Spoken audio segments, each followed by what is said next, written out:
ঢাকা বিশ্ববিদ্যালয়, জাহাঙ্গীরনগর বিশ্ববিদ্যালয় ও চট্টগ্রাম বিশ্ববিদ্যালয় সহ সারা দেশে শিক্ষার্থীদের উপর নৃশংস হামলার প্রতিবাদে কয়েক হাজার শিক্ষার্থী নিয়ে বিক্ষোভ মিছিল করেছে রাজশাহী বিশ্ববিদ্যালয়ের সাধারণ শিক্ষার্থীরা। বিশ্ববিদ্যালয়ের প্রতিনিধি জানান, মঙ্গলবার বিকেল 2:30টার দিকে বিশ্ববিদ্যালয়ের বিনোদপুর গেট থেকে শিক্ষার্থীরা এই বিক্ষোভ মিছিল শুরু করেন। এরপর তারা বিশ্ববিদ্যালয়ের মেইন গেটের তালা ভেঙে ভিতরে প্রবেশ করেন। প্যারিস রোডের উপর দিয়ে পুরাতন শেখ রাসেল স্কুল মাঠ পর্যন্ত গেলে কয়েকশো নারী শিক্ষার্থীরা তাদের সাথে যোগদান করেন। পরে ডক্টর কুদরতি খুদা একাডেমিক ভবন পর্যন্ত গেলে হল থেকে প্রায় 2000 যোগদান করে বিশাল বড় মিছিল নিয়ে বঙ্গবন্ধু শেখ মুজিবুর রহমান হলে এসে ছাত্রলীগ কর্তৃক হল গেটে মারা তালা ভেঙে শিক্ষার্থীদের আন্দোলনে যোগ দিতে সহযোগিতা করেন। এ সময় কোটা সংস্কারের পক্ষে ও হামলাকারীদের বিরুদ্ধে স্লোগান দিতে থাকেন তারা।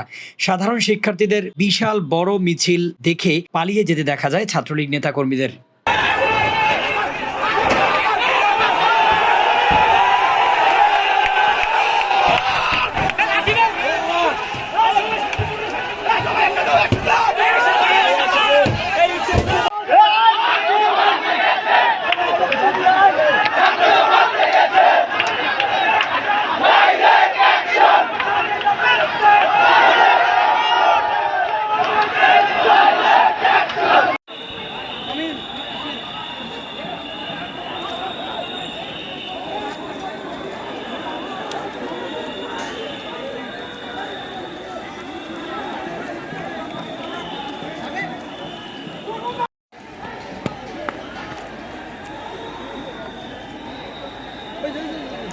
পুলিশ